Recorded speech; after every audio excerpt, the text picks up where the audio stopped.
Hey guys, welcome back to my channel. So today's video is apparently me thinking of myself as a scientist. We're going to be testing out setting spray versus like straight up tap water because I want to test out my absolute new holy grail. This is actually the only mattifying setting spray that I own versus what I believe they sell you like downtown, River Road, Dubois, whatever you want to call it. This is just straight up tap water in a spray bottle, but I believe that's exactly what they sell you in those like Kiss setting sprays, whatever they're called, with just like a bit of color. So if you want to see how these two perform on my face for the entire day, as well as talk about my absolute favorite Kajal that is not running, that never runs, especially into this really annoying little line underneath my eyes. So if you want to see how all of this holds up for the entire day, then just keep watching. So for today's video, we're going to do things a little bit differently. I'm just going to like talk you through the things that I've done versus like doing them in real time. So I did first come in right after I just washed my face so I could show you just how dry my skin is, so that if I do end up looking oily at the end of this video, it's not a question, it's not an argument, not a back and forth of whether I have oily skin or dry skin. I have very dry skin. So I did just put on my moisturizer, did my brows obviously, and then I went in my first layer of the spray. So I did use the water on this side of my face and the setting spray on this side of my face with my mouse pad as my divider, so there's no like transfer, there's no like helping each other or corrupting the scientific results, because apparently I'm a scientist now. Who knew? So yeah, and then I do like to go in with setting spray both underneath the foundation and on top of it to like sort of sandwich it in and lock it all in. I will link a video up here where I talk about like my mattify any foundation routine, and that's sort of what I try to do here without any use of powders. So I'm hoping that the genuine setting spray can actually hold up on its own versus the water, which is just like liquid, which is exactly what I think you're spraying on your face if you buy the Dubois setting sprays for like 400 shillings, whereas this is going to be discounted. The last time in my last like affordable makeup video, I'll also link that up here.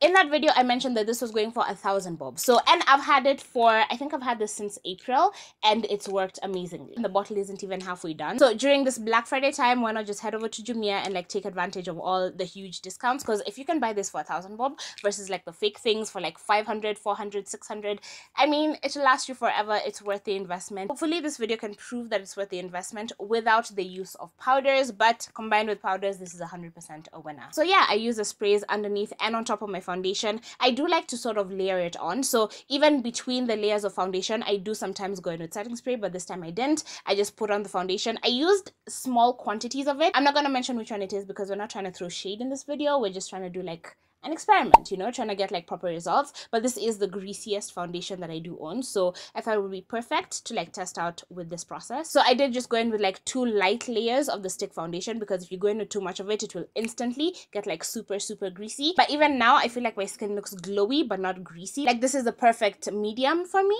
because I do like glowy skin. So hopefully it can stay like this, at least on the setting spray side, all day. So we'll see how that goes. I never use powder on my concealer just because my under eyes are like extra dry, so as soon as I put powder there, it just starts looking like a hot mess. So I did not do that. Then I went off and did the rest of my face, and then I went in with my Kajal. I think I mentioned this in a different video, but what I didn't know is that this actually has argan oil in it. So I feel like they're trying to tell us that that's gonna be good for like your lower lash line to like grow the hairs out and whatever. What I really wanted to show you in this video is like the fact that it doesn't smudge into this big ass crease that I have here, because the only trace of powder that I ever like regularly use on my face is just inside this line to like set it, because as soon as I put any product in there, it like wants to like melt inside and crease all over, and then I end up looking like I have panda eyes. I'll insert a video from like my earlier videos on YouTube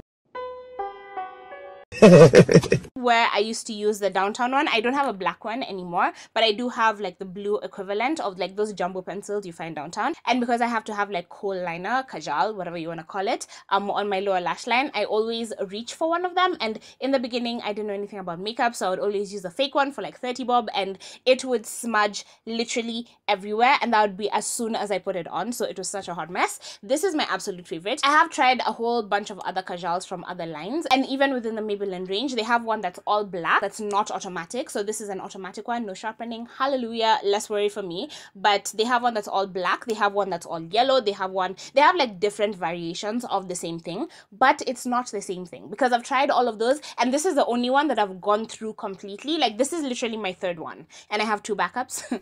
There's just something different about it. I don't know what it is. I feel like it lasts amazingly. It doesn't smudge, it doesn't move, it doesn't budge. Absolutely love it.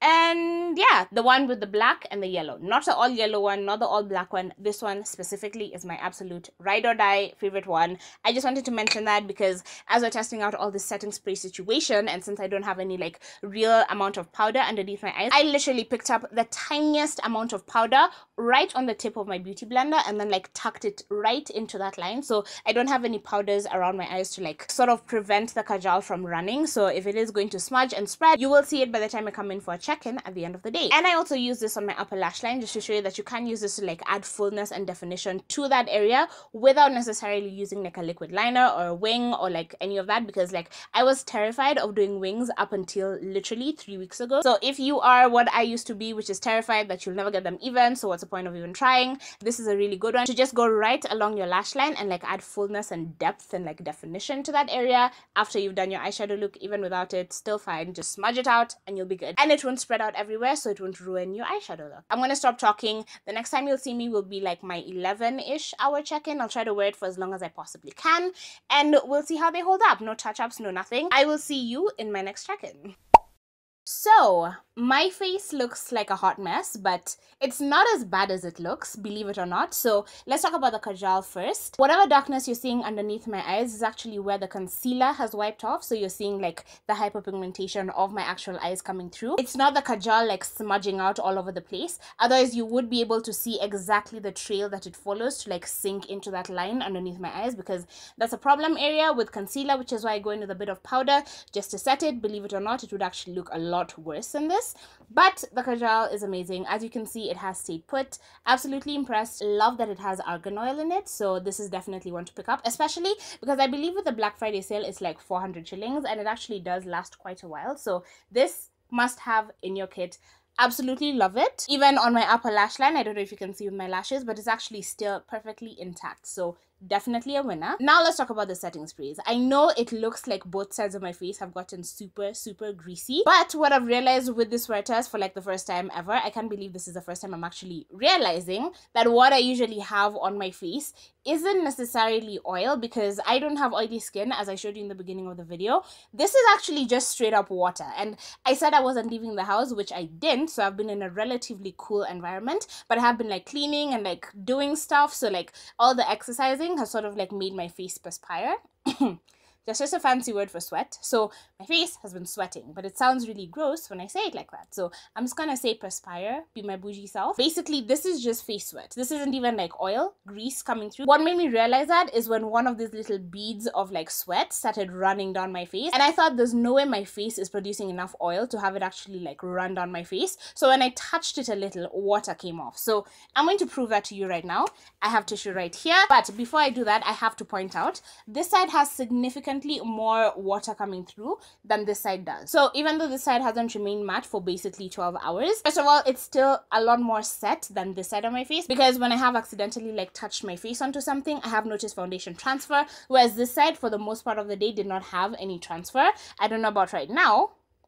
Still no transfer, see? This is just like a wet finger versus, okay, ignore my nails. I said I was cleaning, so just don't judge me. But this is just a wet finger versus like foundation coming off on the finger. And then even before I like get all the sweat off my face, you can actually see that this side of my face has let through a lot more sweat than this side has. So the setting spray is actually creating some sort of barrier between like my skin and the makeup and the surface. So even with the oils, I have to believe it would perform the exact same way, in that it creates a barrier and doesn't let quite as much through to the surface, because once it gets to the surface, even fanning it down doesn't really help. Like you have to blot it away. So yeah, there's a lot less of the sweat on this side of my face than there is on this side of my face. So that is 100% already showing me that setting spray actually does work. You can see that my eye where I touch it and my nose are the only hot mess areas of this side of my face, whereas this side has actually like smudged off anywhere that my face has accidentally touched something. So it is more broken up on the water side than on the setting spray side. So the results speak for themselves. You can see that there is so much more foundation on this tissue than there is on this one. And also I only had to blot like literally this part of my face on the side with the setting spray,